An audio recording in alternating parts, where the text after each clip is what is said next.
Welcome to UK Ultimate Nationals 2024, and it is Sunday. Sunny Sunday. A cool breeze for our first game of today, the women's semi-final between Bristol and Iceni. Myself, Hannah Pendlebury, on the call alongside Sean Colfer. Sean, you've been talking to the teams this morning. How are they feeling about this match? Both of them seem pretty confident. They obviously know each other very well. Both of them seem pretty confident. They obviously know each other very well. They've played several times in the past. Played early this year. It was a very close game. Went to sudden death, Universe Point. So they're both feeling good. A couple of injuries from Bristol yesterday, but it seems like most of them are going to try and play. Iceni, on the other hand, seem pretty healthy. So I think we're in for a good one. Absolutely. Well, it is a historic match, of course, one in many of the derby between Iceni and Bristol. I was talking this morning with some of the volunteers, Sean, actually about the first time these Bristol got a win over Iceni back in 2017 at Women's Tour 3. The trophy has a lot of Iceni badges on it, certainly the most highly decorated in terms of national championships on the domestic scene here in the UK. But Bristol, as you say, carrying a couple of injuries, but some very tasty matchups for GB women against GB women and GB mixed as well in this squad. Who are you looking for Bristol? Yeah, there's a lot of players that have got international experience and have won national titles on both teams. But Bristol, you know, they're key people that most people that have played or been interested in UK Ultimate are going to know about. Molly Wedge, who's been coaching Bristol Open this weekend, but she's definitely playing in this game. Alice Beeching, the coach of Bristol this year, is back after a little bit of an injury absence. Carla Link is playing in this game, has been playing this weekend. Also had a bit of an injury absence, has been out for a few weeks. But then you've also got some really important cutters that have been developing over the last few years. Nat Oldfield, who's on the GB women's team, has been really coming on in the last few years and is now a really vital downfield weapon for both Bristol and GB women. And then you've added Lulu Boyd in the last couple of years, another player with a national championship, in 2 national championships, but in the mixed division with Black Eagles. Just a really consistent thrower and something that's going to really push Bristol on. So a lot of good players in the Bristol team. It's a very strong squad. As we see, it's a fairly big squad, not as big as Iceni, but a lot of talent in there. And they feel like they can make this, they can get this upset. I think they're coming in as a slight underdogs. Iceni are probably the favourites of the reigning national champions. Indeed, well, it is theirs to defend, and also as well, Iceni not taking any losses yesterday versus Bristol, who had a Universe Point finish against Smog, who were on the other semi-final field, not being streamed unfortunately, but they'll be facing up against London Masters Ultimate LMU, who themselves have won a national championship in their time. See Cap Hope there, one of the leaders of Iceni, right in the centre of your shot alongside Bailey Melvin Teng. And yeah, it should be a good matchup. Of course, Iceni had a little bit of a dip a couple of years ago, sort of fell from the top of the standings in the women's division here, but they've had a real resurgence. Some key parts of that, so you see them just getting their vibes going this morning. Who would you say is probably the big matchup to watch out for when you're playing against Iceni? Iceni, as you say, they had basically a generation leave. That generation now makes up largely LMU, but they've done a really good job the last few years bringing in some younger players and putting them into really big roles. You've still got players left over from those kind of glory years where they won lots of championships in a row. Fee Kwan was on some of those teams. Amelia Kenneth, back from knee injury, she's back as well. She was on some of those teams. Those are going to be 2 really important players. Cap Hope has been the captain of the team for several years. He's going to be one of the key O-line handlers alongside Maddie Long, who's going to be a really important part of this team, and you would imagine Iceni teams going forward. And then there's also some really good players that have been able to add recently. I think Emma Healy has been a really good addition. She's a very, very good downfield cutter. And Ellie Taylor, let's see if anyone can mark her, because most people can't. She is indeed a little pocket rocket. Of course, also a couple of Spice players now on this Iceni roster. Spice not quite the same team they were in previous seasons. Of course, they started up here in the Midlands, where we're a lot of connections from under 24 programs of old that are sort of aging out now, but a big contingent moving down to London. A lot of those players ending up on Deep Space roster in the mixed division. Of course, we'll bring you the mixed division, the game slot after this one, but it's all about the women's here. Lisa Hocking just jumping off of your view there, that number 13 for Bristol. A multi-sport athlete, also is pretty mean in the fighting arts, martial artist. Oh, did not know that. Oh, we're full of fun facts. Have we been commentating these players too long? Possibly. Maybe. I know Saskia Kantorovich this morning was very excited to have another matchup against Iceni. These teams know each other very, very well indeed. Yeah, they've got a player on the Iceni, a couple of players that have played Bristol before, Bailey Melvin Teng and Lyndon Chiang, both have played Bristol previously, but on the other side of things now. Yeah, these 2 teams know each other so well. They've played so many times. This is going to be a good one. I'm sure there's going to be specific strategies and matchups planned out by both teams. Well, it's going to be Bristol to start us off, and Amelia Durbin with that opening pull. And Thompson to get started, but a spoil straight out of the blocks. I don't think Maddie Leong was realising that was coming for her, and a golden opportunity for Bristol. Durbin, an easy one. Oh, I say easy one. That's got a lot of air under it, and fantastic defence being played by Hannah Body, as always, denying Alice Beeching the reception. Yeah, Beeching had a long way to kind of run into that, long runway to get up to that cut, but Body stayed with a step to step, did a really good job, and then just contested it in the air. But that is maybe just nerves on the very first pass. Hannah Thompson thinking I'll get it to Maddie Leong in the centre of the field, and just one of them thinking one way, the other one thinking the other. That link up has worked. Hopefully they'll have worked that kink out right early on. Well, Hannah Thompson, I should say Sloan, recently had that surname changed. Congratulations for her getting married, but that is a congratulations for Renata Van Eijten, who we've not even talked about yet. Of course, the SUFC Valkyria player, now residing in the UK and coming along this Bristol side. That's a nice lead from Ruth Taylor, but it's going to go over the pack. Plenty of bodies there. This is a slightly loose offence from Bristol's D-line. It seems like they're pretty content to just shoot it into the end zone and see what happens. Molly Wedge out here playing on the D-line, marking Ellie Taylor. So it seems like if they have an opportunity to get Molly downfield, they're just taking it and see what happens. Kwan. Big lead pass, but easily handled. So you say that speed for Taylor. Now Leong. Has Leong in the downfield space. Big poach off from Molly Wedge. Couldn't quite make up the distance. Hannah Leong, formerly of Bournemouth University. Now we get the resets. Taylor goes for Thompson. And a pick will bring us back.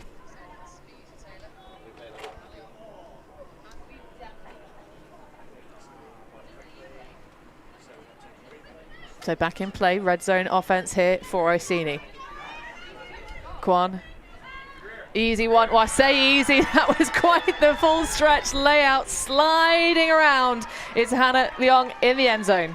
That's a really good take in the end. You can see Fiqua and Ellie Taylor, big parts of that point. Mentioned them before the game. They played with each other for so long, playing with each other on GB Mixed at the moment. The trust level there is really high. If one of them's open, you can probably expect the other one to just throw it straight to them. They're working the field, the disc up really nicely. It was a great deep shot from Maddie Leong down to Hannah Leong, and a really good take in the end zone there. Well, a turnover heavy point for sure. 4 in total.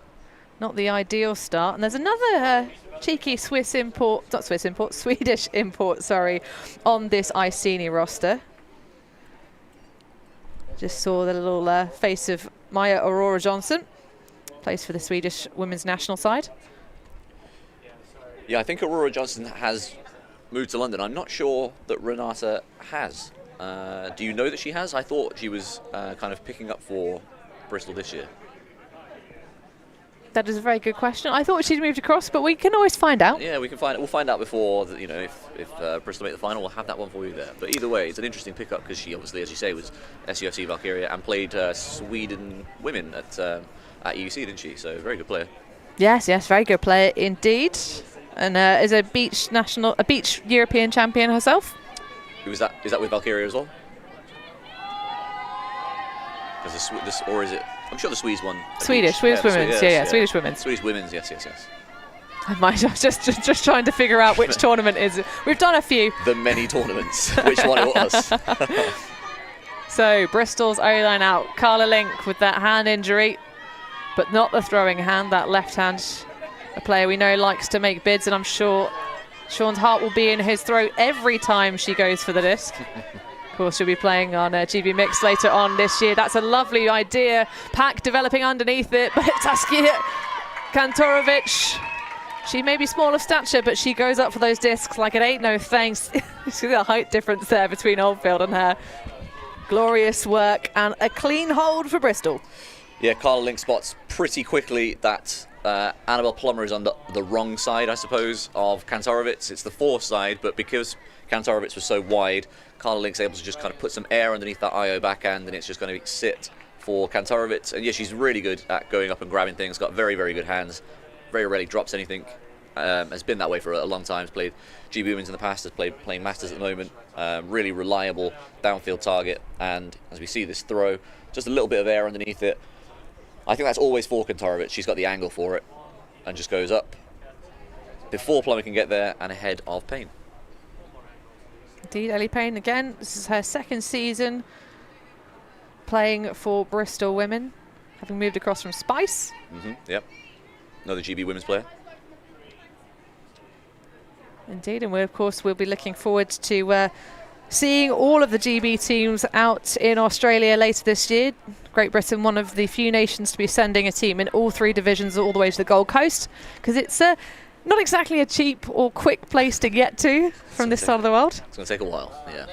And of course, this is why we've also got UK Nationals in July, not in its traditional spot of August. Do you enjoy it? You're a fan? I don't mind it too much, although it does condense the season quite a lot, and it makes it kind of a strange season as we see saggy handler marks from Bristol. But I think the players have not minded too much. It also means that players that are not going to Worlds get August off, which is very rare for Frisbee players. Yeah, very rare indeed. Normally a difficult time for wedding scheduling in the summer if you play Ultimate Frisbee. Roland going around for Kwan. Hot contest from Ruth Taylor on the defence.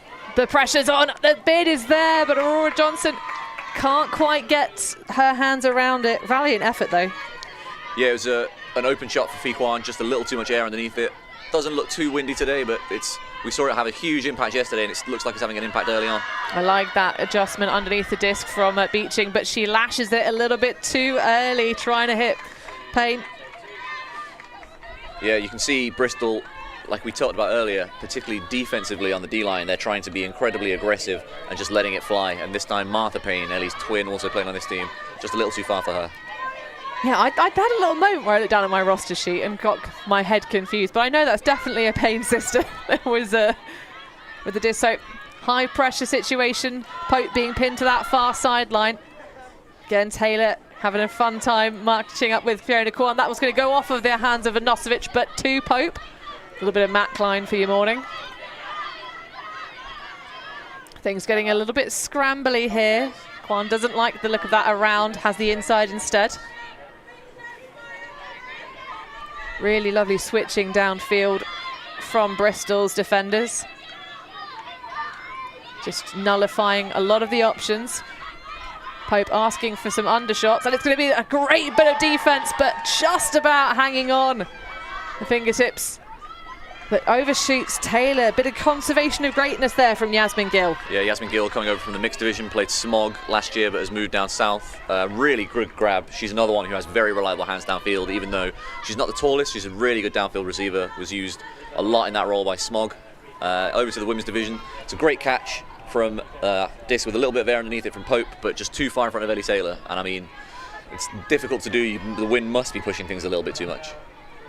Well, the flags do look relatively still, but as you say, it's a very tricky task to try and overshoot Ellie Taylor. That's a great poach off though by Ivanosevic, and immediately goes for goal to Roland, and that will be a hold for Iceni. But again, they're getting turned over a lot on their offense points. They're getting turned over, but I think it's one of those things where they're getting turned over from their errors. I don't think there's been that many blocks from Bristol or that many like close contests from Bristol that have really causing too much issues. It's one of those things maybe where they're still working out the conditions. Once they work them out, they can maybe tighten things up. Bristol have a very different game plan. It seems as though they're really looking to attack vertically. Certainly the D-line, but even the score they had on the O-line, Carla Link sent that one deep, as we see the throw into the poach there. Smart poach from Ivanosevic. You could see the Iceni players who were marking the resets as soon as that point came, or as soon as the disc came in at the front of the end zone, kind of spreading out and just one taking the line, one taking the reset, and Ivanosevic staying in that lane. Ivanosevic, recently minted commentator at London Invite with our colleague Benji. She's very chatty, so I'm sure she enjoyed it. Yeah, definitely a very friendly player. I've had the pleasure of playing alongside her once. Definitely not someone that I mean, lots of the players out here on the field they give you a good challenge and a run for your money when you play against them. It's been a while since I cleated up in the women's division myself, but lovely to see Smith there, former Bristol player, now readying for the pull, and Bristol looking to try and keep things clean again in this second offence point. You're right, I forgot about Hannah Smith. She's also played Bristol. Well, Bristol and London are two of the most fun cities to live in if you are a young professional in the UK. Of course, most of these athletes are university-educated individuals, having picked up the sport there. But it is growing more in the grassroots, which we love to see. Boyd going for the adventurous round. It's Smith with a hand block. Smith fired up as well, cheering on the sideline with a big come on as she gets it. It's a great hand block by Smith. Yeah, I'm really enjoying the handler matchups that both teams are providing, but that's a great just poach in the lane from Ellie Payne. Again, both teams coming a bit unglued from that, but Bristol get the chance to consolidate and recover this point. Oldfield through to Payne. This man is just waiting, trying to go for the isolation play, and there's no heads up from the shoulders of Freya Lenton, and an easy goal in the end for this man. Yeah, it looked like it was a nice cut across the front for Lulu Boyd that really took the attention of Hannah Smith, which meant that, Hannah Smith was coming with, and it meant that the force was distracted, tried to cover the upline instead, and it gave the around shot to Flissman. You can tell Freya Lenton and one of her teammates were kind of talking to coach Jamie Rabbits before the game. It was Free and Bailey about matchup and what they're going to do and how they're going to try and defend Bristol. I would assume that Freya and Bailey are going to be two of the players that spend a lot of time marking Nat Oldfield. She is tall, she's a big target downfield, another one with really good in the air, but she's really developed in the last few years and is a huge weapon for Bristol. So Freya Lenton, one of the top defenders on this Iceni team, as we see good hand block from Smith there.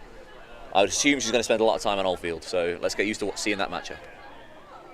Well, I hope you're enjoying this coverage. If you're watching us live or from the future, watching this one back, feel free to jump into the live chat. It's lovely to hear from you. If you're watching, which team are you supporting this morning? We know that both of these clubs get a lot of love from their fans back home. But who will advance? Of course, it's the first and second seed.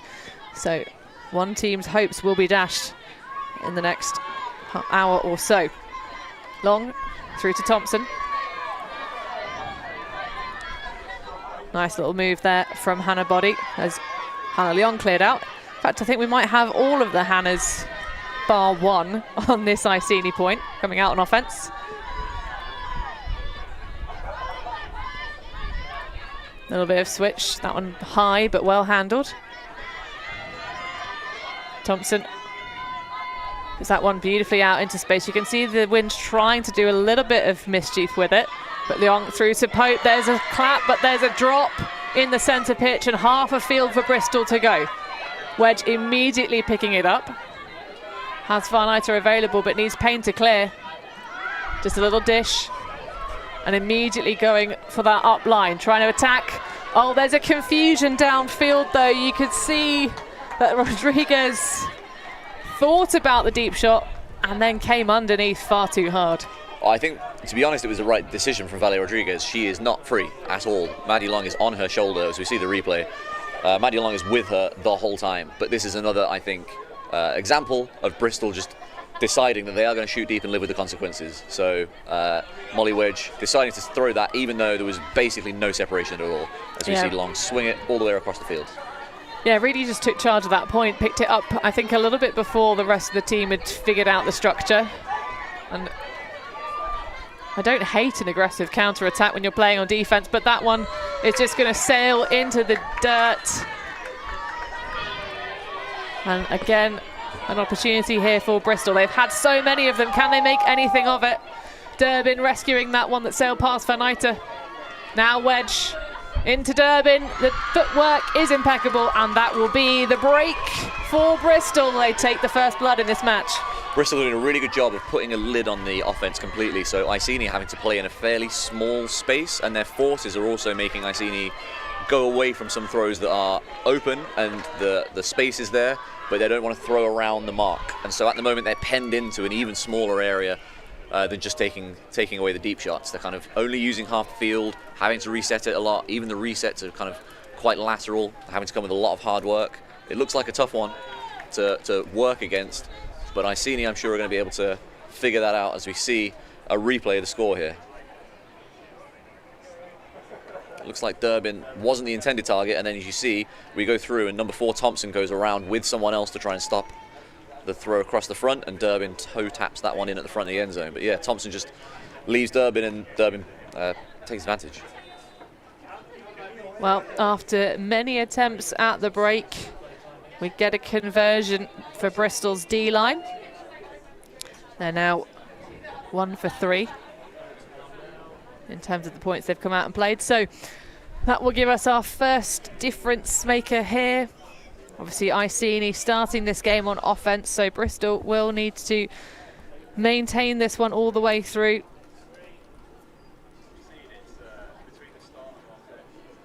And you see Beeching there, just marshalling her squad. Nice to see her back on the field. We haven't seen, I'm trying to think, Sean, I don't think we've seen Amelia Kenneth take to the pitch yet. I don't think so. She's definitely out there. She's been on kind of listening in the last few points, but the first D point, I think maybe she was out there, but you're right, we haven't seen a huge amount of her, but she has been a D-line player for most of her career. I'm sure when we get to important D points, she'll be out there trying to make a difference. Kwan. Changing the offensive system from Iceni here. Yeah, that's going to be a nice hand block in the bank for Hannah Mudd. Hannah Mudd with that. And that is a tough one to take for Iceni. Change the offensive system, try and make a difference, and then you get hand blocked and a one-pass score. That is, I would not be surprised at all to see a timeout for Iceni here. Yeah, and also a very high hand block at that. Hannah Mudd really just reading the option fantastically. Although on Bristol Women's social media, they had a fantastic little bit of banter yesterday where there was some, well, I won't make exactly the joke they did. You can find that on their Instagram page yourself, Bristol Women's ULTI. But yeah, there's certainly a joke involving a sign about banging muddy things on parts of the things. So of course, you don't want to use your cleats, you don't want to use the surfaces of the lovely Highfields Sports Complex to remove the mud from one's cleats. But there's no mud on that. And that is a clean break for Bristol. Very, very quick pace indeed. And no timeout being taken here, Sean. Bit surprising. Yeah, it's quite surprising because Iceni's offense all season really, obviously yesterday they won all their games without too much drama at all. Generally, these players are all really experienced, not only obviously in the sport, but with each other. They've played with each other for a long time. A lot of these players have been on Iceni for several years on the O-line. The only real new players, as we talked about, Maya Aurora Johnson and Yasmin Gill. So seeing them kind of struggle to get this moving is a surprise. But then, as we said at the outset, this Bristol team has played them so many times. They know what challenges a lot of these players. We've seen Alice Beeching taking on big matchups. She's been matching up against Ellie Taylor, and Hannah Mudd is back out there again to mark Fee Kwan. We've seen Ruth Taylor, Kwan's GB mixed teammate, marking Fee as well. So it's been very interesting from Bristol. They're doing a really good job defensively, switching up looks and making it difficult for Iceni. Iceni haven't yet figured out a way to cope with it.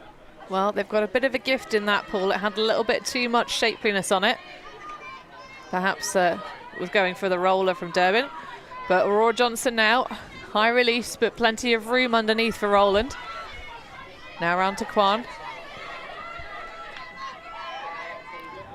Grinding all the way underneath. It's going to be a redemption opportunity, and it's a layout goal for Maya Aurora Johnson.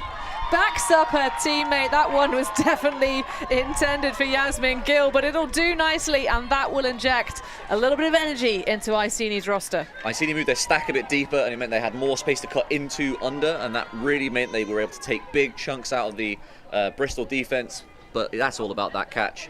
Throw a little bit too much air underneath it. What a fantastic layout from Aurora Johnson. She's really, like, you can see air underneath her as she's going for that one. That's a really good one.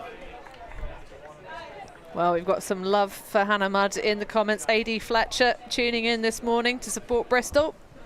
Lovely to have you alongside us. Great catch, great catch. And the grin as she looks up at our cameras, dazzling her fans back home.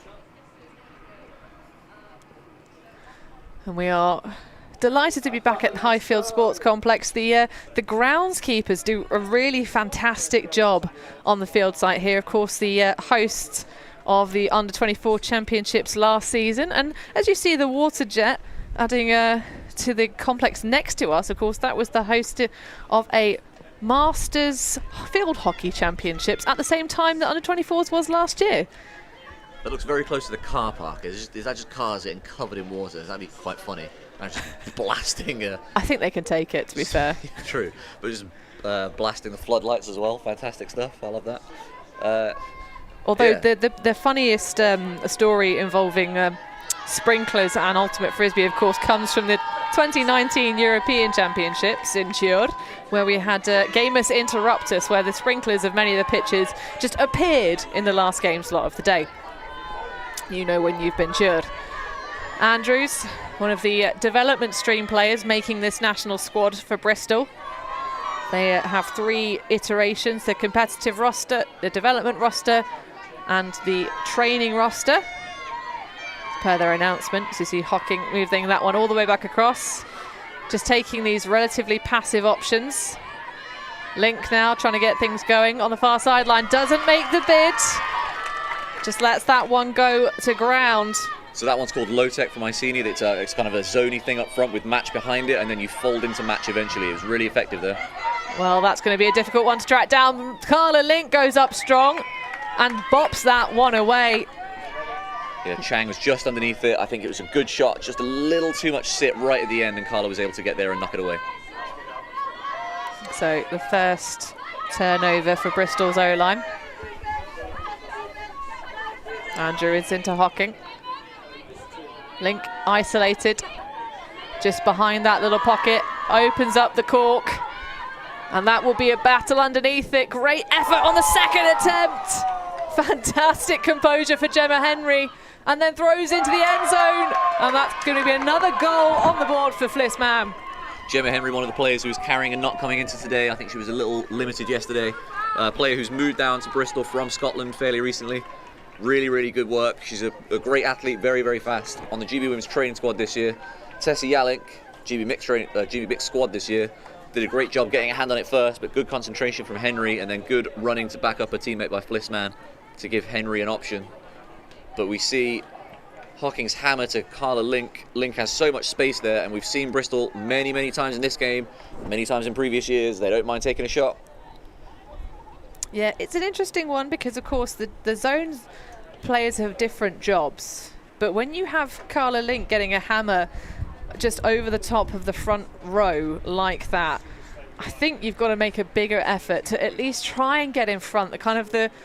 I don't know who it was that was on the screen there, but there was kind of, I feel like you've got to try and do a little bit more of like hustling backwards, at least to try and do something to get in the way, because knowing who that thrower is. It's taking advantage of the rules within the defense there. So Carla Link has played against that, I'm sure, many times. It's a long-standing Iceni tactic. The 3 players up front are match marking the 3 handlers, but they're playing zone for the first 7 or 8 passes, and it's match mark behind. Carla Link knows that she is eventually going to have one of those 3 players marking her, but if she goes behind, there's no one spare to take her or pick her up. So either you drop out of that structure, which they're not going to do at that point, or Carla Link has loads of space. That's what we've seen. I would imagine there's probably a thing where they come out of that low-tech zone a little earlier than usual to combat that in future. Well, this is the response here from Iceni.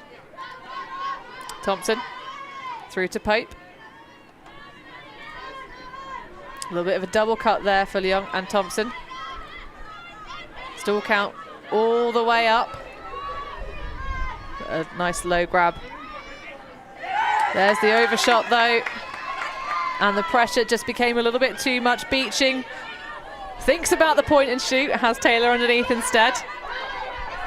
Wedge in acreage. Gonna have to attack that high though. Nice grab.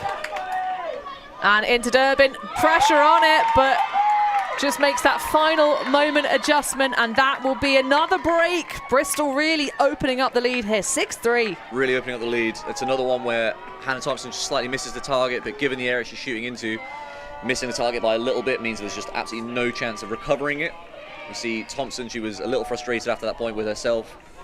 There's a few turnovers. She's been a really good handler for Iceni and GB Women this year. I'm sure she'll get back to it, but it's been a tough start to the game for her and for her team, as it looks as though we have a timeout, I'd imagine, taken by Iceni here just to gather themselves, as we see an excellent high grab from Molly Wedge and the assist to Amelia Durbin, her second break of the game.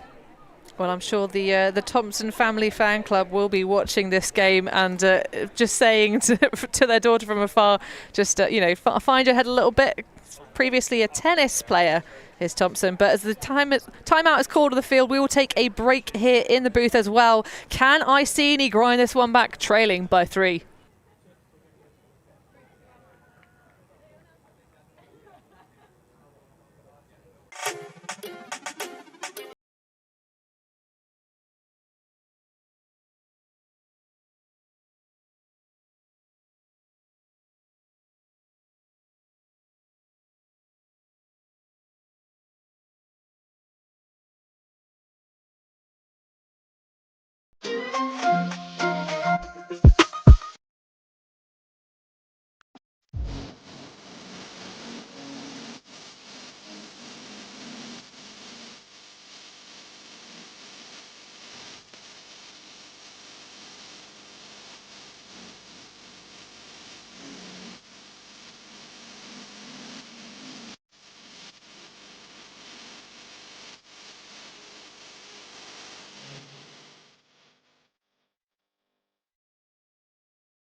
Bristol currently a commanding lead here in the women's semi-finals at UK Nationals 2024. Myself, Hannah Pendlebury on the call this fine, surprisingly sunny morning for a British summer with Sean Colfer.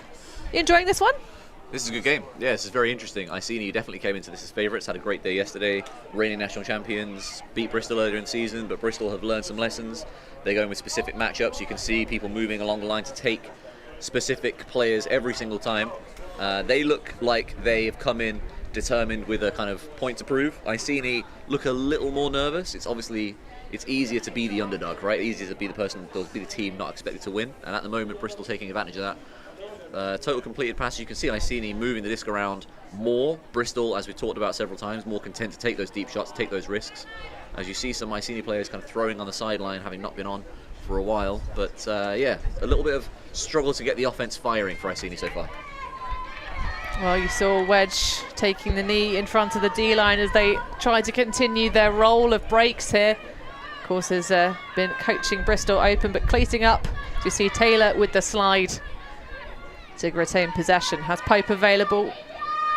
Slightly looser marks for the handler set in this particular iteration of the defence. Kwan now, again with that matchup for Mudd. And Pope through to Rowland. Has nothing available upfield. The timing not quite the same clock level of matriculation. Now Taylor. Again, Pope just anchoring things here. That's a lovely break, and there's great pressure on it, but Nosovic with those long arms makes easy work, and Rodriguez will have to try again another day. Yeah, Cat Pope quarterbacking that one. Basically went most of the way down the field, and a really nice break for the score. Really good pressure again from Bristol. You can see they're specifically sagging on some people and being tight on others. They've clearly got a really clear and well-defined defensive plan here, and it has been paying dividends so far. But Iceni now out on D. Let's see if they can execute their own plan. Looking at the individual with the clipboard in the middle of that Iceni pack, do you recognise him? Jamie Rabbits, yeah, he's played for Bristol in the past, played for Reading in the past, has actually coached Bristol women as well. I was going to say that's a little bit of a mole in there, isn't there, really? Yeah, he's coached Bristol women and coached Bristol University as well. I think he moved, was it back to Reading maybe? Either way, he's closer to London now than he was previously. And yeah, tried out for some teams this year, but has decided to coach Iceni. I think Iceni, another one of the teams kind of making a longer term plan, building towards World Ultimate Club Championships in 2026. I think the plan hopefully is to stick around and kind of be part of that as well. From what I gather, obviously a lot of these, I've talked to a lot of these Iceni players a lot. From what I gather, it's been very useful having somebody on the sideline who knows the game so well and can kind of help run things. So good to see coaching kind of coming into the game more frequently, as we said on the stream several other times. And one of ULTI.TV's own as well. Rabbits has got himself on a microphone a couple of times. Very mild-mannered speaker, not like us rowdy folks. Freya Lenton with the pull there, not usually known as a puller. Decent length on it, just tailed a little too much in the wind. Came out, it looks like it's going to be a brick from Link. Well, might get our first look at a bricked pull play from Bristol zone. See the chances there. Bristol have been rolling through them. This looks like a more dedicated zone. Freya Linton has been on that Oldfield the whole time. As you see her peel off and take it, it's definitely a zone. Well, Lulu Boyd will be rubbing her hands together. She loves a bit of zone, of course. Irish national team player in her time. Part of that squad, I believe, back in 2019, that first gold medal. So we see Payne have to just make the adjustment to come in aggressively. Has Oldfield, but there's the spoon. And it just flobbles away. So immediate pickup. It's the Iceni opportunity to try and level the breaks up. Woo.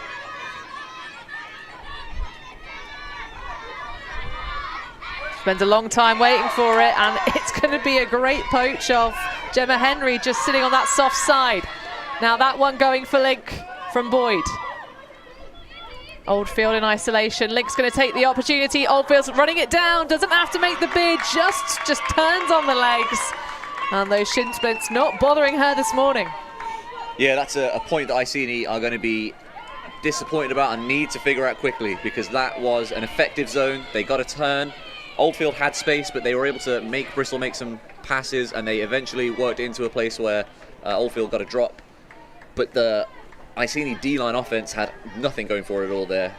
Chi-Lin Wu had nothing to look at. She had very little going for her. Not many options to throw to. There was a lot of confusion. The only dump cut she had come back, there was 2 people in that space. Very, very, very congested, and eventually throws into a poach on what must have been stall 8 or 9. She had very few options there, and Iceni need to figure out that D-line offense because they are behind. They're going to need breaks to get back in the game. Well, we are seeing opportunities for Iceni. They've turned over Bristol on 3/4 of their offensive points. Seeing another look at Carla Link there running it down. Is there a pairing you'd rather have as Bristol women for the person with the disc in front of the end zone and an isolated cutter with just the 2 matchups? The only person who potentially would be in that mix would be Molly Wedge, but those are 2 of the top 3. I think they're both renowned for being extremely good at what they do. Carla, one of the best throwers in the country, and Nat Oldfield becoming one of the best cutters in the country. And this is what Nationals is all about, especially on a Sunday. The very best that the UK has to offer. Of course, this is our first iteration of UK Nationals that's not the EUCR West qualifier. So we don't have any Irish teams, as we just see a good pull. And taking on the spicy shot all the way across the board to Leon from Thompson. And nice to see Iceni taking on those shots despite the current deficit. 3 breaks down in this game. Over to Kwan, that's a lovely find. There seems to be a deep option emerging, but throwing over the top of the zone is not a great idea in these windier conditions. Unless you're absolutely sure and you've got acreage downfield. Thompson, happy to take those negative yards to Leon. Kwan now coming all the way back. This is great containment here from Bristol's zone. Now they find that one through. And they hit, might suddenly be a melt to match, but perhaps with the communication coming from the defense, it gets into the mind of Thompson. Durbin into the center for Beeching. Takes a bit of contact from body, but all fine. Now Wedge. Van Eyter needs to have the reset, but has Beeching up line instead. Taylor there, and that's a lovely snag. And the celebration for Ruth Taylor. Another one on the board for Bristol. 8-4, 4 breaks up, double the scoreline of their opponents. And this is not quite the game we expected, Sean. Not the game we expected. Bristol doing a great job. They're being clinical when they get the disc. Their defensive pressure was really good there. Made Iceni take a lot of passes. Eventually, they did get that zone broken, and it sounded like you're right-handed. They came out of that and went to match, but just a drop gives the disc back to Bristol. And Iceni's O-line defense and Icini's D-line offense is what's letting them down at the moment. The D-line are getting turns and the O-line are moving it around, but when they do turn over, they're struggling to get it back, and the D-line, when they get the turn, are struggling to put it in. You need both those lines being able to do the other thing, otherwise you're just not going to get back in this game. Bristol, on the other hand, they look very confident. They are absolutely flying, taking aggressive options, being aggressive defensively in a good way. They're making it really hard on Iceni. As we see Beeching throw, and it's a really good catch by Taylor with the trailing edge there. Yeah, absolutely. Making difficult things look very easy, as always, for our live streams is Ruth Taylor. And that will be Bristol taking half in very dominant fashion. Don't go anywhere, though, folks, because I'm sure Iceni will have some things to say in the second half.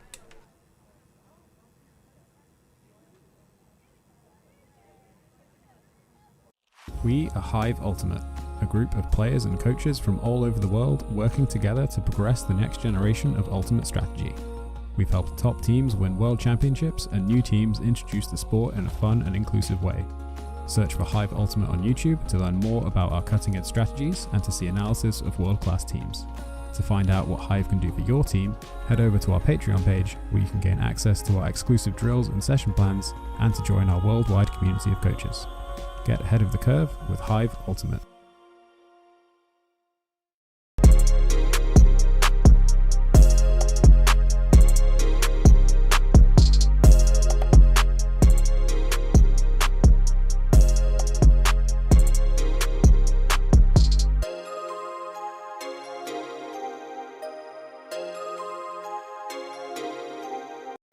I'm Steph Pazzo, and I must eat. Sometimes commentator, sometimes food eater. On my ultimate travels in 2023, I sampled culinary classics from all across Europe, Oh, wow. guided by some of your favorite ultimate players. That's the Dutch hospitality for you right there. I'll give you an insight into the secret spots that only the locals know of. Are these the best schnitzels in Vienna? Yes, of course. Yes, of course. Go find Steph Pazzo on YouTube. Like and subscribe and follow the European Ultimate Must Eat series. Big shout out to all of the Solent mixed crew watching this game. They were at Div 2, aren't they? Were they Div 2? Or is it only The open team are have elected to go to Div 2 Nationals, of course. It's a tricky one with such a busy season, even with the month of August largely off. Although still 2 events to play in the tour season here in the UK. You've got the one where we all play mixed, and the women's tour / UK watch party, so World Watch Party that will be happening. Yeah, that will clash.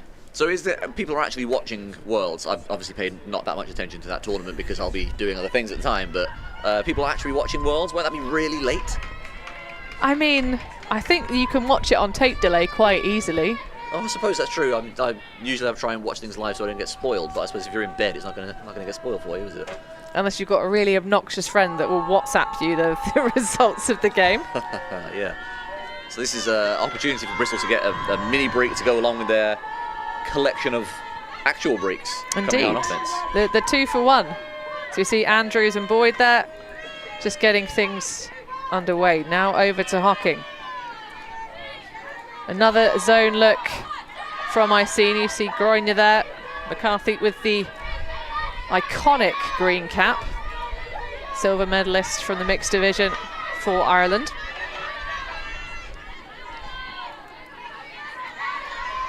Inside, that one high and well taken away.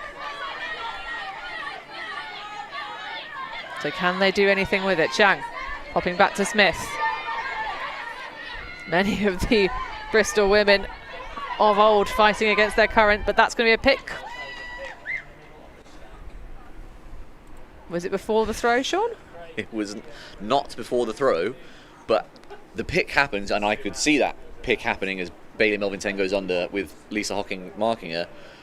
It's before the throw, but Chang doesn't hear it and throws to Melvin-Teng, who does hear it and basically stops running. And the discussion now is going to be, did that make a difference? Should you have caught that?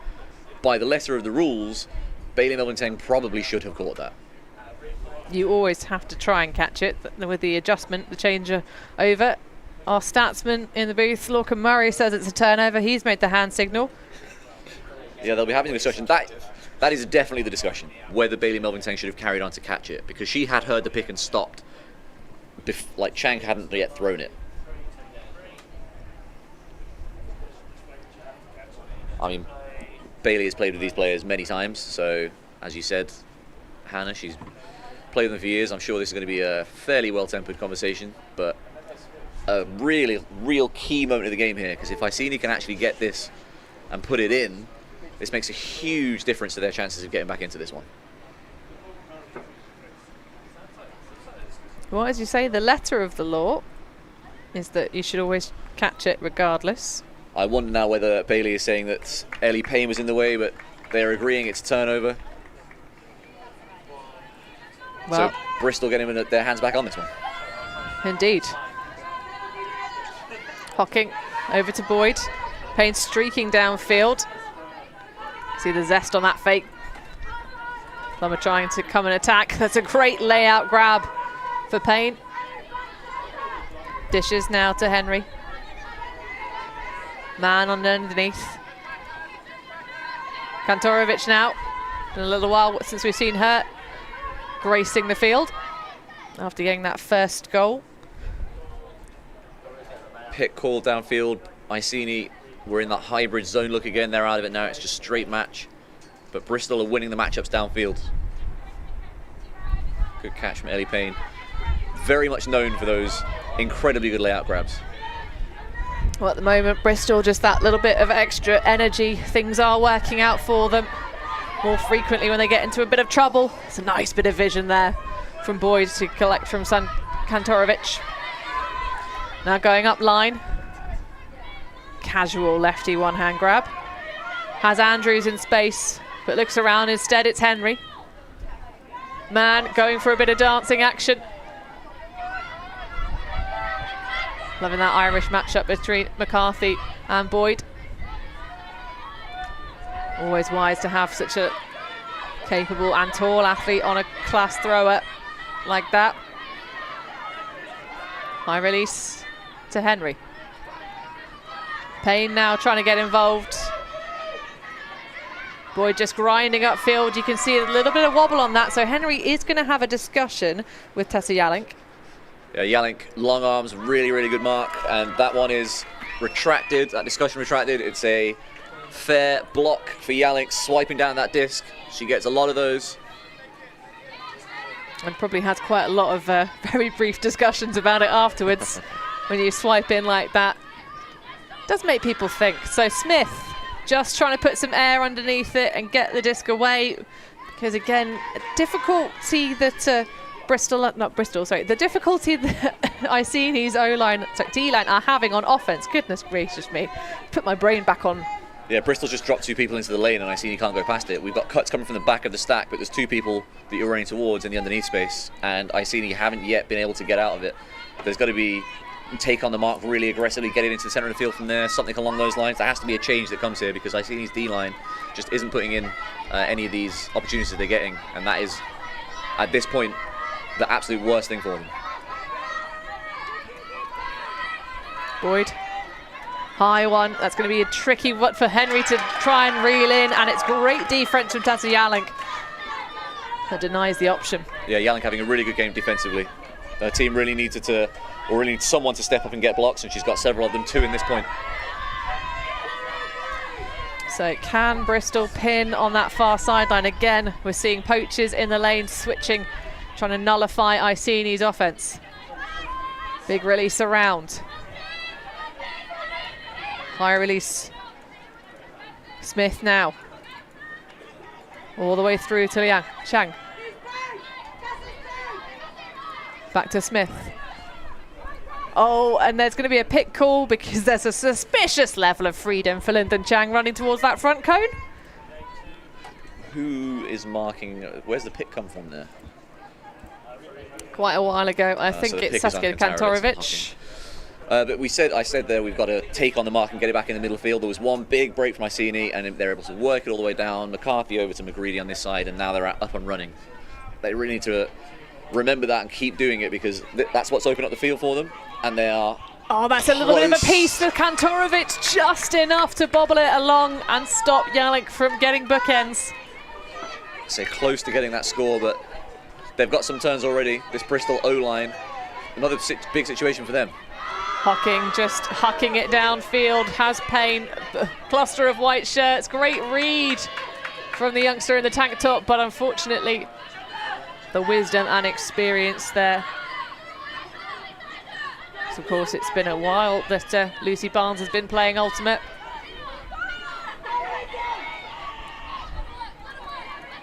One of the veterans on this Iceni squad. Henry with a kick block.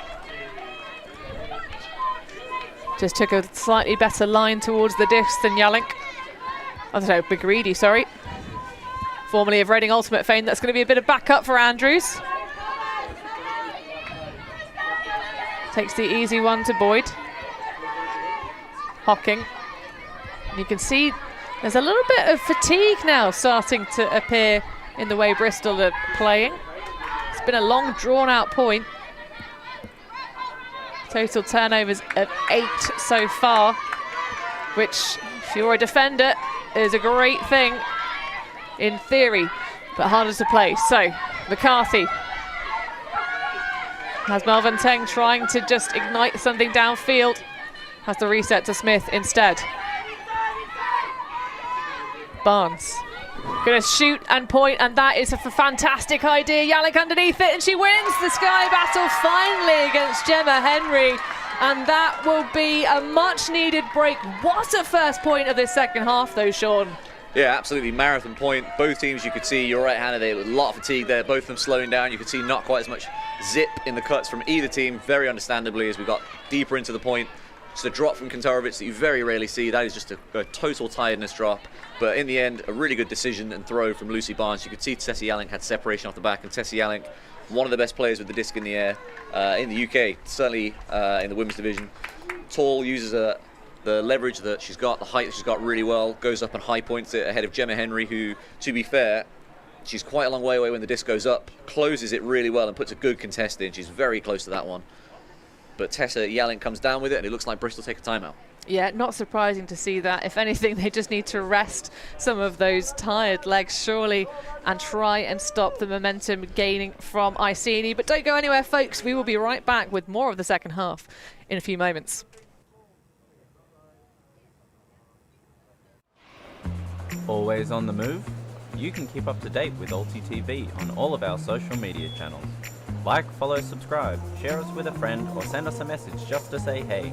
Thank you for supporting us in our mission to grow Ultimate everywhere.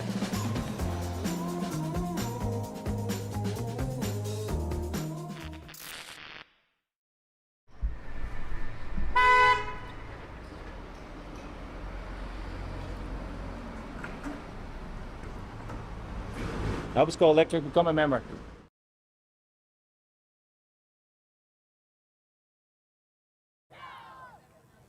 I feel like this is where 8-5, second half just getting underway. And we say just, that opening point at the second stage here, Sean, was absolutely mammoth. 9 turnovers total. Yeah, 9 turnovers, a lot of good solid play by both teams, a lot of moving it around against that Iceni kind of hybrid zone from Bristol, and then Iceni eventually being able to break out of that poachy underneath pressure by Bristol. Just a lot of running for players on both teams, and you could see by the end of the point, both teams suffering a little bit. Timeout taken by Bristol to kind of gather themselves and get the O-line back out there again.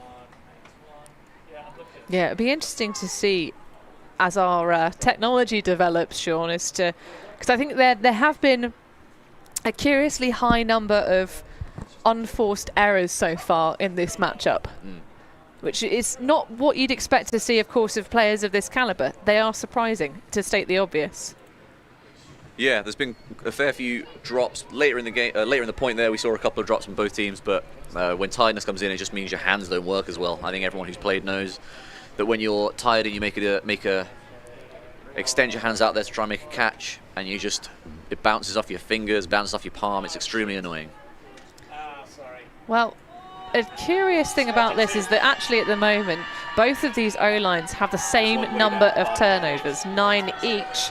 But of course, Bristol's O-line turned over 5 times in that solitary point alone. So generally speaking, it has been a better performance from them as they get more of their usual folks back on the pitch. Of course, Carla Link not present in that last point, nor was Alice Beeching. This is a power line for Iceni, though. We see Fiquan out there on defence. Doesn't usually play defence for Iceni. There's an accepted foul in the middle there as Kenneth just knocks Beeching's ankles. But other than that, this is basically a D-line for Iceni. But bringing Kwan out there shows that they know they need to get in this game and need to move that disc when they get turnovers. Well, as you say, we were both excited to see Kenneth out on the pitch and, of course, matching up against Alice Beeching. Oldfield, though, downfield with Melvin Teng, who's playing 2 points in a row as part of that long, grindy one that did indeed offer up a break of score. Hocking now has Link. Is going to have to make the adjustment, but can't quite push off that outside foot. A difficult one delivered by Hocking. And goes immediately underneath. That's going to be way over the head, though, of Freya Lenton. Hocking this time securely into the path of Link. Love that little sort of bob underneath the arm of the mark fake. It's a joy to watch. Payne now. Starting position quite close for Boyd. Squeezes it through, though, and that's a lovely bit of vision. Oldfield with a tiny bit of sag-off given from Bailey Melvin Teng, and they exploit it to devastating effect. The hold for Bristol, but not a clean one. Not a clean one. Tough one. There's a lot of defensive pressure there. You can see a lot of the Iceni players that are really, really close, really tight, not giving their matchup anything. Oldfield slashes across after throwing the reset into the end zone, tries to get that give and go. That one doesn't come off, but then is able to generate a little bit of separation from Bailey Melvin Teng, as we see that throw to Carla Link just behind her. Fiquan makes sure, knocks it to the ground. Yeah, looks a little bit like Kwan's taking out all of the frustrations from this game so far in that defensive block. And Oldfield didn't really have separation when the disc was released to Lulu Boyd, who got that reset up the line. But then as soon as Lulu Boyd catches it, Oldfield starts moving backwards. And as the throw goes up, she's able to explode onto it, whereas Melvin Teng can't see the throw going up. So by the time she catches it, Oldfield actually has quite a lot of space. So still enough time in this game. We are 80 minutes of regulation play here at UK Nationals, of which just under 55 have expired so far. Always curious at this tournament, we don't quite have the number of volunteers to do sideline scorekeepers with their whistles. At the moment for Bristol, they've got no sense of need to urgently move this game along. There's still 3 breaks to the better of their opponents.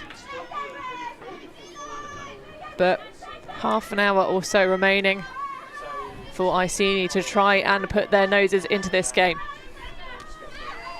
Pope, back to Leong, and there's just a straight up drop. We've returned to the tight matching pressure, and that's going to be a corkscrew required. Throws herself at it, but Vale Rodriguez can't quite deliver the layout grab. It's another point, though, where Iceni struggle with the under pressure from Bristol. Bristol just take away the unders on 2 cuts. Pope has to turn around. The dump pressure is really good, and there's just not enough space there. As we see that throw just go, you can see it's inches away from where Vale Rodriguez is going to be able to catch that. Great work from the mobile camera there on that shot. And it's worth considering the fact that the wind conditions do keep changing here on the show field. Yesterday, very consistent wind that gusted up and down, but it was always present. But that's a great block. Didn't quite get the Callahan. You can see Molly Wedge actually sort of telling herself off for not catching it. And a spoil from Durbin. That was a poach block as well. Molly Wedge was not marking Cat Pope, but because Bristol at the moment know that Iceni are not going over the top, they're just going full send on the unders, and Molly Wedge was just staying underneath there and just threw herself in that space knowing it was going to come. Thompson through to Leong. Ellie Taylor at the back of the pitch, almost begging someone to throw her a huck. Healy through. Goes to the up line, but Pope doesn't quite like it. Now it's Thompson trying to dance around. Just goes straight all the way around. Great effort from Ruth Taylor, but didn't quite manage to ruin the calm of Christy Toe. Now it's Young that's going to just chuck it. That's It's got a lot of air underneath it, pack developing, but just at the back, it's a great read from Yasmin Gill. So certainly a player who's got a well-stamped library card.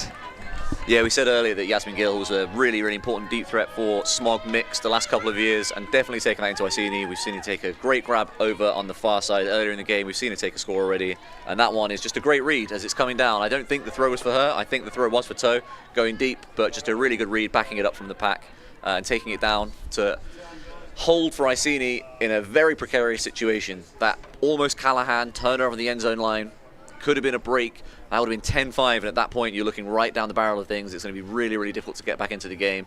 9-6 now. The D-line we saw has already got pressure on Bristol in this second half. They're able to do it. It's just a case of going out there and executing it. Yeah, the cleanliness of this game, well, it's just not. It's not there.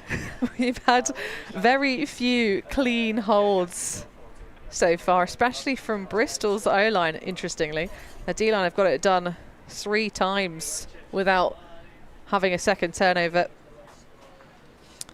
But then I think we've seen a lot as well, certainly as the game has been going on, less so in that really long point for understandable reasons, but we are in a situation where I think the teams are actually putting pressure on each other, and a lot of those turnovers are not the drops that we've been seeing earlier in the game. As we're going along, it's pressure telling that's getting these turnovers.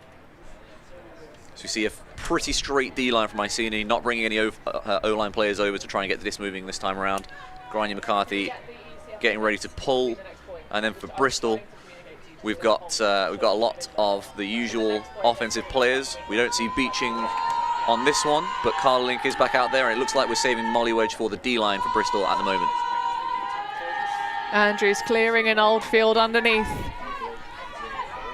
Now Henry, hotly contested though. That's a great bit of use of the channel for Erin McGreedy. She's swimming all the way to France. Yeah, McGreedy's first year Iceni players, played with Reading at Worlds before. It's a great block by her on the underneath. Barnes through to McCarthy. Grunion, someone who's happy to boost it. A very powerful thrower. It's a little sachet on that underneath cut to change the angle. That one's got a lot of boost. Barnes goes up early with the pressure from Kantorovic, but it just hung enough. That one's going to bobble off though. Opportunity there, but Flissman shepherds it down into the dust. We've seen a few of those on that flick side going into the front cone. It's a tough throw, just drifting too much. We saw Fee Kwan do it earlier, saved by Rory Johnson's layout, but that one just sails too far, and now Bristol have another chance on the O-line. As you said, Hannah, they're not getting many clean breaks, but they're doing a good job of keeping hold of the disc and getting dirty holds when they need to. Yeah, it doesn't have to be squeaky clean, it just has to be effective at the crucial moment. Oldfield, nice inside find for Link. This is looking much calmer now for Bristol's offense. Henry looks around a little late. That's going to be confusion caused by Link and Boyd getting caught up in traffic. Yeah, Boyd took a few jinky steps either way, and I think it was just the wrong read by the thrower, but Boyd apologising afterwards. I think probably a decisive move either way. She gets some space as we see another turnover from Barnes, just this time. Last time missed high and was trying to compensate for that. This time's missed low. Well, maybe the next one will be just right. Aleth, the 3 Bears. That's a lovely throw into space. Can see the arms and the legs going, and Henry with the layout grab for Bristol. And a bit of celebration as well. Erin McGreedy saying, congratulations, that was cool. Great grab. The throw had the right shape on it, just to go completely straight. So there was no chance the defender was ever really going to get in that conversation. It was just about whether Henry could catch up to it. Throws herself at it, makes a great catch. Might have winded herself a little bit by how much she's lying on the ground and then gasping afterwards, but it's a fantastic catch and a really big hole for Bristol, because it was, again, several moments there it looked like Iceni might be able to put that one in and really make this a challenging one as we get into the later stages of it. Well, Oldfield not renowned for throwing up the discs and being on the assist side of things, but of course one of the great things about being part of the GB programs is you get to train amongst the very best and really sharpen that skill set. Henry going to ground perfectly. Yeah, another one who's been training with GB Women, so has been really developing. A lot of raw athleticism. Gemma Henry, she's very quick, very good in the air. We saw her contest. She didn't get it, the one against Tessie Alink, but considering how far away she was when the disc went up, was very quick to get there and really went up high to challenge it. And that layout is another example of just what she can do. Well, Henry currently 2 blocks to her name as well. She's been really useful for Bristol. I think sort of, just really warming up into the midsection of this game as well. Sort of earlier stages, we were saying different names. Yeah, the O-line, as you said, Hannah, earlier, they're not getting many clean holds. They're really relying on the ability of their O-line to get turns and hold from there, and she's been really important to that. Got Durbin with the ribbons flying out behind her, running down her own pull. And this is fantastic fielding to start us off for this next point for Iceni. Cuts a little bit later from the downfield, but Taylor, of course, using that speed matched up with Beeching to just grind through to the underneath. Now it's Kwan. Oh, has Taylor, yes. Great work from Ruth.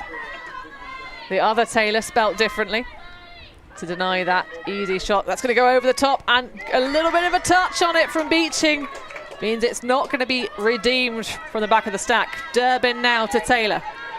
Beeching trying to get away from Taylor, didn't have it, and Ruth Taylor throws to the covered option. Yeah, another situation again, Bristol's D-line. Let's just get it deep, make it really difficult for Iceni, make them go a long way, and we are going to come down with more of those hucks than they're going to be able to get full field conversions on. So far that gambit has been proved to be correct. Let's see if it continues being that way. Young. The wind having calmed. Nice chase down from Pope. A little bit of contact. Now over to Kwam. Young. Again, the timing occasionally for Iceni just drying up. Taylor. All the way across they go, swinging nicely, gaining yards with every pass. Now Kwan just trying to race up line. Great defense from Beeching. And there is the run through. Durbin on the high stall throw from Young.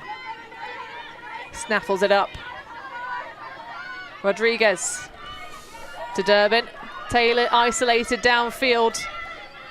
But Durbin is going to have to look around for something else. No, she's just going to chuck it towards the end zone, but it's a perfectly weighted shot. Taylor underneath it, and a layout just to make sure. And another Bristol break to add to their tally. 4 ahead again. Another really good point for Bristol's D-line. Very challenging. That turnover that was Amelia Durbin's run-through catch block in the end, that's another turnover that's generated by the whole team, because that's another really high stall. Great mark on the dump. It was also really good marking downfield to take away all the options. We get down there, Valerie Rodriguez with kind of slightly odd backhand. It looked like a travel because she kind of jumped in the air, but as we see this throw, that is just easy for Durbin in the end. She's able to read it perfectly and get onto it, and then the throw from Durbin, Ruth Taylor gets the catch, probably just overbalances trying to secure it and leaves her feet. But the Bristol D-line's doing such a good job of converting, and even when they're not converting, putting pressure on the Iceni O-line, sending them all the way down the other end of the field. Can you convert from here? And more often than not, the answer's been no. Yeah, I think there's a question to be asked about the timing, the kind of 3 seconds that a lot of these players are spending with not really any meaningful options upfield. That's the time you want to be looking upfield and seeing if you can get the disc moving forward, and then leaving yourself enough time for those resets. Yeah, so the D-line from Bristol has had 6 breaks. They've been playing really, really well. Has really made it tough on that Iceni O-line. And they've been really successful in converting the plans they've had. They've been setting traps for them. They've been setting underneath poachers. They've been making it tough. They've been making Iceni make decisions on the fly. The dump defense has been really, really good, which means Iceni have really struggled to get that disc off and have thrown a couple of high stall turnovers that look bad. They're on the thrower, but really it's a whole team block because they just haven't really had an option to throw to at all. Well, this season has been so renowned for both these teams matching up against each other, trading universe point finishes, and at the moment It does seem like Bristol women are trying to change this narrative considerably. Of course, that Universe Point finish at the spring startup was qualified for the EUCS rankings, but after this point we'll talk about the EUCS season and how it is going for both of these teams, because of course a national championship would be great, but it doesn't help you with your qualification. Well, no, it helps. It just doesn't automatically give you a higher seed later on this year in Ostend, which is where the European Championships will be played. Pope just readjusting on the travel call. Tanosevic. Oh, that's a big old boost. Yasmin Gill trying to do the bit of the boxing. Oh, and she does, but she misses the catch. What a shame. Did a great job reading it, boxed it so that the defender had no chance at it, and then I don't know whether that bobbles as it just gets through in the wind, but that was a good spot from Tanosevic off a point where Iceni were really struggling, having to run dominator off the front of the end zone, the handlers touching it pretty much every time. Bristol doing a really good job limiting things downfield, but Gill unable to get her hands on that one, and now Bristol's D-line, which we said has done a great job converting and causing issues for the Iceni O-line defense, has another chance at it. Mudd has that little last-minute dish to Wedge. Good adjustment. Through into Beeching. Oh, I like that little bit of poaching off, though, from Emma Healy. Now Muddy again. Oh, again, Healy so close, so threatening. Just sitting in that central pocket. Would be nice to see Bristol maybe use Ramesh a couple of times. He's completely open, but they're going to throw to Wedge instead. Ramesh just saying, okay, sure, that did work. And the hand slap with Beeching. Yeah, it's just a case of, again, Iceni's O-line, they're working it around pretty nicely, make a good option, or make a good decision, take a good option. There's someone downfield, it doesn't come off. That's fine, we can live with that. We just need to be able to make sure that disc gets back, because once that turnover happens, the O-line is now a D-line. We have to get that disc back or we are going to lose this game. Well, that was another break in a row. That's 3 on the trot once again for Bristol. That's how they went from 2 apiece to taking that initial lead. And they've just been putting their foot on the pedal and are starting to really race away with this scoreline. Yeah, Beeching's been playing O and D out there for that D-line, and Molly Wedge, this is the benefit of having one of the best players in the UK on your D-line. As soon as you get the disc back, she becomes an absolute matchup nightmare. Christy Toe there was the one tasked with trying to slow her down, but Molly Wedge went to the World Games and players there were struggling to slow her down. She's very, very good, very fast, in and out of her breaks, a great thrower. It becomes very, very difficult, so as soon as you get that turnover, just increases your odds of putting it in. So Iceni in a situation now, 12-6 down, where they have to basically play the best line they can possibly play every single time out. We see some D-line players coming over here. Tessie Yalink's out there. Hannah Body out there again, Tanosevic, Hannah Thompson back out, Erin McGreedy. See Lyndon Chang, Hannah Smith. It's definitely a hybrid line. Some players we haven't necessarily seen out there on offense before, whereas Bristol sticking with what's working.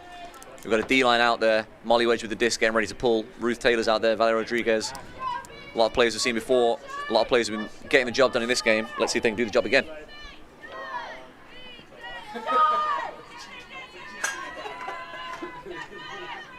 Well, it's a nice pull to get us underway. Smith through to Body. Yalink. This is much cleaner work from Iceni. Oh, that's a really ambitious shot. Pack underneath it, but it's a great grab high. And I think that looks to be Lyndon Chang underneath it. Yeah, that's the first point where Iceni kind of had a bit more of reckless abandon. Just there's someone free in the end zone, just kind of grip it and rip it down there. Smith, Chang works out nicely. They finally have a bit of freedom in that offense, which is what they've been really struggling to get so far. They've been bogged down by a lot of Bristol's underneath pressure, not going over the top of it, having to grind out those resets. Maybe that's the kind of blueprint they need to follow for the rest of the game. I felt like there was also just a bit more energy and a bit more joy in that point. That kind of looking around, you see Yalink considering the upfield options, and rather than sort of have the handlers waiting for that initiation, Smith's already moving. She's already thinking about giving that option for Yalink, and that gives her that little bit of edge, makes her a more attractive option for that inside backhand. But at the moment, It's just Bristol's to try and cruise through, 3 points away from a berth into finals. And to think about finals, of course, there's a big European one happening later on this season. So let's think about the ranking points so far at the moment. Of course, these two teams have almost got enough games. Both are electing for this championship to be part of their EUCS points mean prizes affair. Mostly domestic opponents for both sides. A couple more for Iceni though on the European scene. An expected scoreline here was another universe point finish, Sean. Yeah, you see the algorithm expects this to be close. That's not surprising given how these two teams have played each other this season and in the past. Iceni already with their requisite 10. You would assume they're probably going to be all right in terms of qualifying. Bristol, 1 place below them. Similar rating, although a little lower, you would expect again. That's probably going to change after the course of this weekend. They'll get to that 10 with this and the summer tournament. Both these teams you'd expect to see them at EUCF. Both of them are going to be looking to cause some noise while they're there. Lovely depth on the pole. And a big flying effort from Ellie Taylor to try and nullify that first pass to Link. So Taylor and Kwan both out here. This is a stacked line from Iceni. Oldfield, centrally positioned. Nice grab on the far side from Andrews. Currently living in Salisbury. Great recovery from Oldfield on a slightly quirky throw. Now Link. Through to Payne. Lashes it through. Oldfield now. This point, Bristol have just been working it up that far sideline. Happy to squeeze it through. Not swinging and resetting too much. Kantorovic towards the front cone. Just makes sure with the footwork, but I think both of them were already in, and that will be 13-7. The lead now for Bristol, just 2 away from finals. Yeah, you saw Iceni bring over a couple of O-line players to try and boost the offense when they get that turn, but unable to really get too much pressure on the disc at any point in that point. There was a lot of movement from Bristol. They had good options pretty much every single time. They also had open options pretty much every time. Oldfield obviously with this layout catch to save it. Looks like she gets a hand underneath that. And then once we get it moving back over to Carla Link able to find space, and Kantorovic away from Christy Toe in the end zone. We've seen a couple of power lines coming out from Iceni, Sean. If you were kind of running the clipboard for the Londoners, what would have been your strategy? Would you have done anything different? Would you have changed things up a little bit earlier? It's difficult to say because obviously their O-line was the thing they had to really address because they were getting broken so many times, and at that point it becomes difficult to decide what to do with it, as we see Saskia Kantorovic celebrating after her goal, trying to get away from the camera. But it's difficult to say because you also don't know what discussions they've had about how they're going to run those O-lines, what they're going to do after a run of breaks, how they're going to deal with those things. So I think probably the stacking lines could have happened a little earlier, and I think some of the matchup stuff, we see Ellie Taylor marking Carla Link there. Ellie Taylor is a phenomenal player, one of the fastest players in the UK, but Carla Link is a handler who makes those shorter movements that Ellie's not as used to. I would have maybe tried Fee Kwan on Carla Link. Fee marked her earlier and made it difficult on her, whereas Ellie on one of the cutters downfield, taking her out the point completely, playing 6-on-6, and then making it more challenging with someone who's more used to those sharper cuts. Maybe that would have worked. Again, though, Ellie's a really good defender and is very fast, so it would be a challenge for Carla Link either way. There's some things where you look back and you think, would it have made a difference? Maybe not. It's impossible to tell, but certainly Iceni will be looking back and thinking, what else could we have done here? Well, it ain't over till it's over. Though it's definitely the mountain to climb for Iceni, but it starts with just chipping away at these offensive holds. Gill not able to be picked up by anybody, sitting at the back of the stack for quite a while, but the just traffic in front of the disc doesn't allow it, and that's just enough touch for Alice Beeching. Fantastic defensive play. These unders again, Bristol are not even really considering taking these deeps because they don't need to. Iceni aren't taking them. They're just sitting on the unders and getting blocks every time. Van Eyter has Durbin, but flushes her away. That's a great bit of defense, but too much touching. It's the second time we've seen Hannah Body with a bit of heavy contact in centre field. On Alice Beeching as well. Beeching been getting knocked around a little bit in this game. There's contact on the head there from the leg of Body as she goes through. these two players. Beeching has been with Bristol for a long time, was with Leeds before that, as I recall. Body certainly went to Leeds as well. I wonder whether they played together at university. Probably a little too far apart, but they must have played against each other many, many times. Yeah, no, I think you're right on the timings. Body, a very experienced athlete at this point. Used to play for Leeds back in the day. Of course, was admiring the UK Nationals trophy. There is a singular part of the plaque that's got LLL on it, Leeds, but there's a collision elsewhere, and I think that's Van Nuiter now on the floor with Taylor. Just winded, hopefully.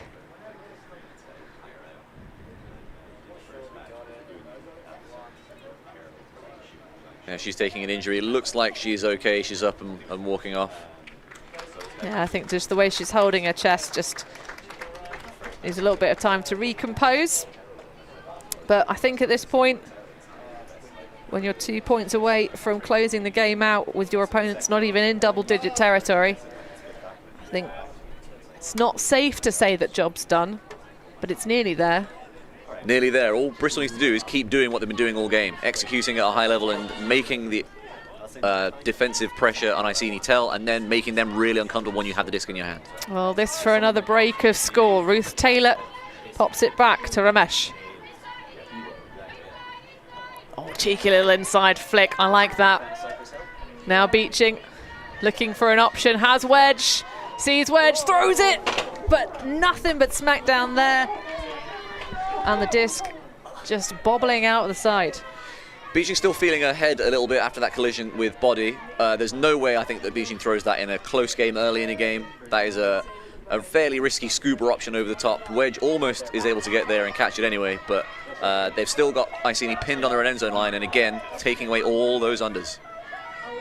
Yeah, about as easy to catch that one as a seaside claw machine. Going to line it up perfectly. Leong over to Body, who's now playing an anchor handler role. I think Iceni just trying to change things up, going for Roland upfield. Great read, but she drops the disc. And I think that's just a bit symptomatic of how this game has gone for Iceni, doing so many of the things right with those final crucial moments of execution where they come unglued. Ramesh up through to Beeching. Could go for a spicy hammer if she got the right cut, but no, it's just straight up burn down the sideline for Molly Wedge. That's another break for the tally on Bristol's D-line, and we have our first match point of 7. Yeah, they've got the D-line going to get another opportunity to go out and win this game. Iceni went over the top, ignored the poachers, went over the top and challenged the defense downfield, and as you said, Hannah, just a drop in the end. But that is the kind of thing they needed to be doing. Bristol have, for a lot of the game, just been sitting on these unders. They've been taking them away, and Iceni haven't really been able to adjust to respond to it. So we see that scuba. It's actually a phenomenal bid. Like, there's very little chance that pretty much any other player on the pitch gets there. Molly Wedge gets a hand to it, but can't quite wrap her hand around it. And then Kat Rowland. It's a nice option from Body, but it looks like Rowland went too high and couldn't quite get her hands on it. And then Beeching just waiting until she sees Wedge get some space downfield, and in the end the Wedge catch is pretty straightforward for a player of her quality. Yeah, you have to talk about that psychology of the execution for Rowland, because when you are this far away in a championship bracket match, there's that additional pressure of you have to be aggressive, you have to take shots. We have seen some of Iceni's roster really, those more aggressive players. Yeah, they do have a high turnover count to their stats tallies, but that's what you have to do. You have to be bold. Sometimes it can make you do things that are just a little bit quirky, a little bit early. But has the time come for Bristol to close this game off with defense? Or will it be over to the O-line?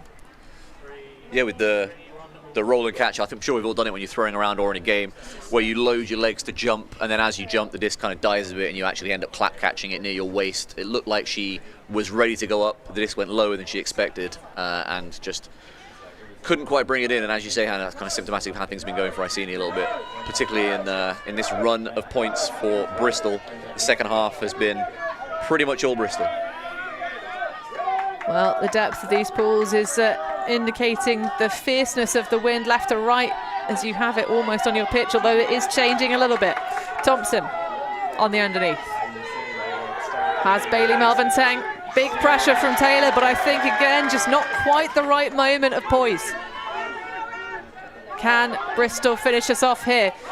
Durbin in the end zone. That's a lovely shot. It's going to have hang time on it. A true battle, and it's Thompson redeeming on the earlier error. Yeah, Thompson had the height in that matchup. It's always going to be a difficult matchup for Durbin to win unless the throw is absolutely perfect or she gets a great read and Thompson doesn't read it well.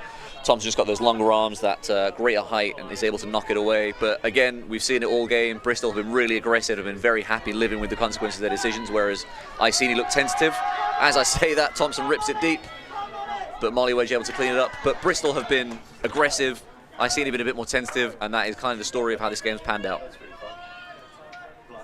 So getting us underway, it's a spill in the centre of the field for Martha Payne. Seeing a slightly different iteration of the D-line for Bristol, but that's a lovely find for Thompson to Payne, and that will put one on the board. It's over to the Bristol O-line. How quickly can they get it done? Yeah, 7 chances to win this game. It's going to take a pretty historic comeback from Iceni to win this one. I don't recall a time I've seen a team score 8 times to win, or actually Clapham against Ranelagh. How many times did they score? They scored 10 or something to win, but either way, it's going to take something incredibly historic. Bristol are in a great position here. They put themselves in that position by working really hard on D, making it incredibly challenging on Iceni. Iceni's D-line, though, it's going to be stack lines and just make it as good as possible from here on out. Well, I do believe, Sean, unless I'm terribly mistaken, we have had the time cap go in this game. We didn't hear the hooter. But of course, Bristol already at 14. It's a game to 15, irrespective of time caps. But potentially the last point of Iceni's battle towards the final, which means we will have only one undefeated opponent coming in to the final. As long as Smog win. Do we have a result on that game, Hannah? That's a good question, Sean. I shall go to my schedule. Of course, we don't have live scorekeepers here at UK Nationals just yet, maybe one day. But excellent volunteer and staff crew, keeping things running nice and smoothly. No result has been entered yet. Maybe we'll have to send our spies to go and find out how that game is going on. It's still in play. I can see the pitch behind us here in the Highfields Pavilion. But this, the first O-line match point, Carla Link has Oldfield grinding underneath. A very high release, tricky one, goes for the second effort, but the player on her feet gets the block, and that's Fee Kwan. Yeah, Fee Kwan and Oldfield is an interesting matchup as well. Fee Kwan, an O-line player already, but marking the main downfield threat as a usual handler, but did a great job there. That's a fantastic throw into acreage, and that is a big old miss on the defense for Bristol's O-line. Tessa Yalenk with the goal. Well, that's one. It's a nice block from Fee Kwan. Really nice inside throw from Lucy Barnes, and an immediate rip from Kwan to Yalenk. Unclear who was marking Yalenk. She had a lot of space in that end zone. But that Iceni D-line, they needed something to hold on to. It's going to be a really, really tough job to get there. But 14-9, once you get into double figures with one more break, that psychological kind of pressure kind of eases a bit on you, and then Bristol start getting a bit nervous potentially. I doubt Bristol are going to get nervous, and they're going to stop throwing the kind of shots we saw them throwing all game, as we see that throw to Oldfield from Link. I imagine they're going to stay aggressive, but I don't know, that aggression becomes a little more nerve-wrangling, nerve-tingling? Yeah, it was an interesting choice. I think the defensive matchup probably for Yalenk would have been Gemma Henry, just because by virtue of the fact that those two have been matching up quite often over the course of this game. But I think I was confused as to why that shot went up to Oldfield in the first place. I thought that Kwan had very good position on it. So maybe it's just a little bit of kind of like that trust ball, perhaps a little bit of, not quite arrogance, but just the kind of thing of, oh yeah, it's Oldfield. Whoever's marking her, I'm sure if I put it high enough, she's tall, she'll catch the Frisbee. Yeah, I've been talking about all game about how Bristol are making aggressive decisions and live with the consequences. That's definitely one of those situations where Nat Oldfield is one of the best receivers in the country. We back her, we're going to put it up there, we live with the consequences. And it's been paying off for Bristol big time. Yeah, Iceni's starting to do a little bit of that in the latter stages, but perhaps taking the leaf out of the playbook a touch too late. Link turns away from Hocking. This time it's a high release backhand, much smoother moves. Kantorovic has Link, chooses the holster. We know she's got that throw, but there were a plentiful pack of Iceni athletes chasing after it. Hocking now, matched up tightly by Gill. To a cool and calm Alice Beeching. Bit of a flex line here for Bristol for sure. Oldfield grinding under against Maylee Melvin Thanks, throws it to Link, and that will be it, folks. 15-9. Bristol stopping Iceni, getting into double digits on their way to the final. After that loss to Smog yesterday, we're getting a pool play rematch potentially in the final.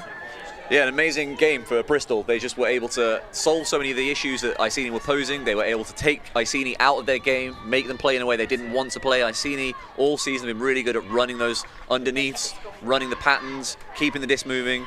Bristol, on the other hand, were able to take that away, make them play in a way that was uncomfortable, that was unfamiliar to them. Bristol were able to play in exactly the way they wanted to do, which was be aggressive, take shots downfield, make Iceni run, make them run a lot, make them convert long fields, and defensively the pressure told, and it was in the end a pretty emphatic win for the team in black. Well, I think, Sean, I've just had a little look over at the other semi-final, and the scoreboard seems to say from afar 12-7, so not sure exactly who that's allocated to. Certainly with the success of yesterday, one would think it might be Smog, but the winner of Smog, LMU, will be facing Bristol, and what a game that was. Highlight plays across both sides. But we will be bringing you semi-finals and finals all day today. Up next, we have the mixed division coming for you. That's Deep Space versus Lemmings. And the top two seeds again facing off in semi-finals after Lemmings took that loss to Reading yesterday morning on our live streams. But thank you so much for joining us, folks. For myself, Hannah Pendlebury, for Sean Colfer. We will see you for the rest of the finals here at UK Nationals 2024.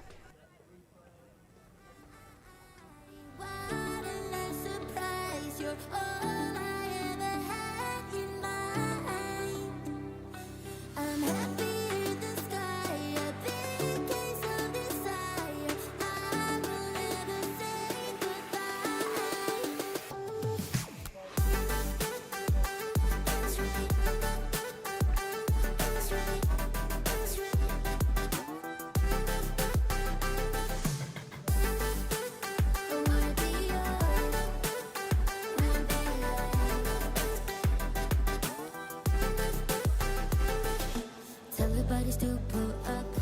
There's a party we can go all night. I will show you how to run the red light.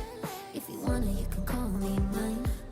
Somewhere on the highway, under the starlight, you tuck me in your arms tight. Damn, it feels right. So what a nice surprise. You're all I ever had in mind. I'm happy in the sky, a big piece of desire. I will never say goodbye.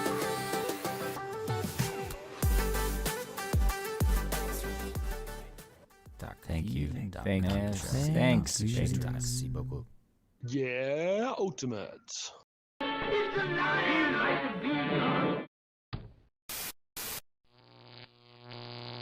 ULTI.TV.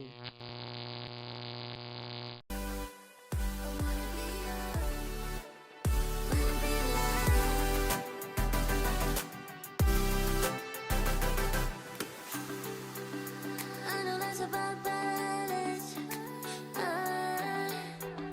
With you I'll be flying, we're flying. And nobody can see us. Our love is so unkind. It's right. It's right.